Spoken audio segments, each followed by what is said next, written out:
ಸ್ವಲ್ಪ ಗಾನವಾದೊಂದಿಗೆ ಸಂಭ್ರಮದ ಕಾಲ ಕಳೆಯೋಣ. ಹಾಗೆ ತಾನೇ ಮಾಡೋಣ.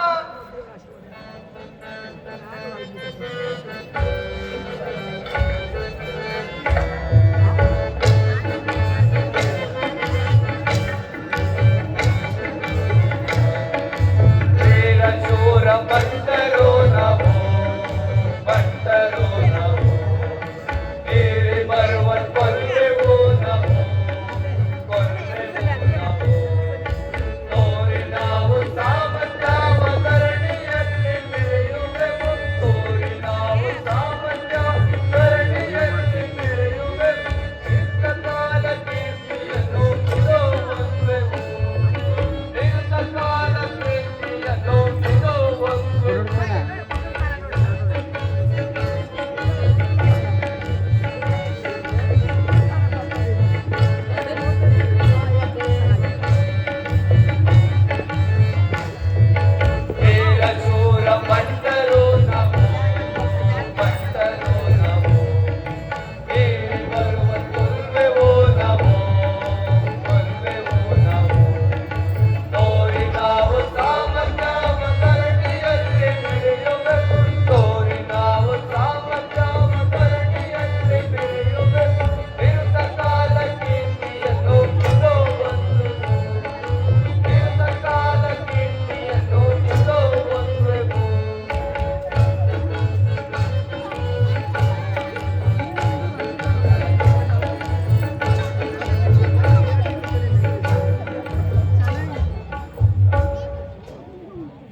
ಈ ಯೇಸು ಎಂಬವನು ಹೇಗೆ ಎದ್ದು ಬರುತ್ತಾನೋ ನೋಡೋಣ.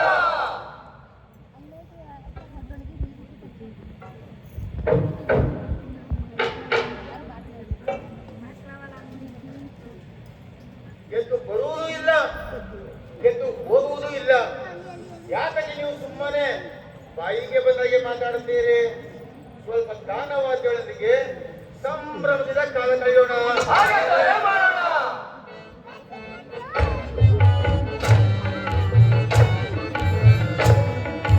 ಎದ್ದು ಬರಲಿ ಮಧ್ಯದೀಗ ಮಧ್ಯದೀಗ ಸಿದ್ಧರಾಗಿ ನಿಂತೆ ಇರುವೆವು ನಿಂತೆ ಇರುವೆವು ಭಕ್ತರಂತೆ ತೋರಿ ನಾವು ಶ್ರದ್ಧೆಯಿಂದ ಕಾಯುವೆವು ಭಕ್ತರಂತೆ ತೋರಿ ನಾವು ಶ್ರದ್ಧೆಯಿಂದ ಕಾಯುವೆವು ನಿಂತ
ಓ, ಅದೆಲ್ಲ ಸುಳ್ಳು. ಆದರೆ ಈತನ ಶಿಷ್ಯರು ಬಂದು ಈತನ ಶರೀರವನ್ನು ಕದ್ದುಕೊಂಡು ಹೋಗಿ ಯೇಸುವನ್ನು ಎದ್ದನೆಂದು ಹೇಳುವುದು ಅಷ್ಟೇ. ಅಷ್ಟೇ.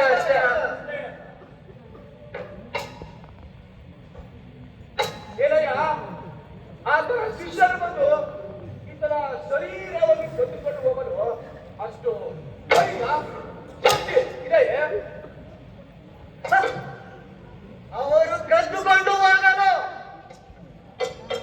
ಇಲ್ಲಿಗೆ ಬಂದಿದ್ದೆ. ಆದರೆ ಇದೇನಿದು ಸಮಾಧಿ. ಅವರಿಗೂ ಸಹ ಸಾಮಾನ್ಯ ಎಂದು ತಿಳಿದುಕೊಳ್ಳಲೇ. ಆಹಾ, ನಮ್ಮನ್ನು ಕಂಡರೆ ಅಂತ ಕೆಲಸ ಮಾಡಲು ಯಾಗಿದ್ದಾರೆ?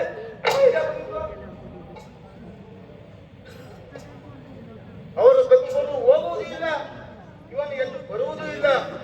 ನಾವು ಇಷ್ಟೊಂದು ಕಷ್ಟಪಟ್ಟು ಎಚ್ಚರಿಕೆಯಿಂದ ಸಾಯಬೇಕಾದ ಕಾರಣವೂ ಇಲ್ಲ.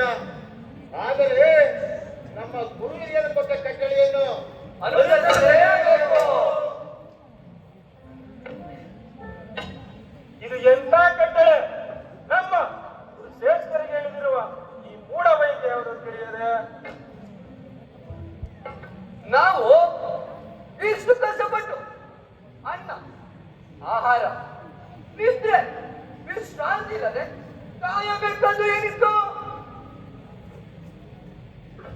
ಶ್ರೇಷ್ಠರಿಗೆ ಈತನ ಇದ್ದಾಗ ಮೂರನೇ ದಿನದಲ್ಲಿ ತಿರುಗೇಳುವರೆಂಬ ಮಾತಿನ ಅನುಮಾನ ಅಷ್ಟೇ. ಇಲ್ಲ, ಈತನ ಶಿಷ್ಯರು ರಾತ್ರಿಯಲ್ಲಿ ಬಂದು ಈತನ ಶರೀರವನ್ನು ಕದ್ದುಕೊಂಡು ಹೋಗಿ ಯೇಸು ಎಂಬುದು ಜೀವಿತನಾಗಿ ಎಂದನೆಂದು ಹೇಳಬಹುದು. ಅದಕ್ಕಾಗಿ ಈ 3 ದಿನಗಳ ಮಟ್ಟಿಗೆ ಕಾಯಬೇಕೆಂಬ ಕಟ್ಟಳೆ. ಈ ಯೇಸು ಎಂಬುದು ಜೊತೆಗೆ ಇನ್ನು 3 ದಿನ ಅಲ್ಲ. ಹೌದು. ಒಂದು ದಿನ ಎಚ್ಚರವಾಗಿ ಕಾದರೆ ನಮ್ಮ ಕೆಲಸ ಮುಗಿಯಿತು. ಹೌದು, ಹೌದು, ಹೌದು. ಈ ಒಂದು ದಿನ ಶ್ರಮಪಟ್ಟು ಸಾವನ್ನು ಮುಗಿಸಿ ಧನ್ಯರೆಂದು ಕೀರ್ತಿಗಳಿದೆ ಗುರು ಶ್ರೇಷ್ಠರ ಪ್ರೀತಿಗೆ ಪಾತ್ರರಾಗೋಣ.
ಹೃದಯ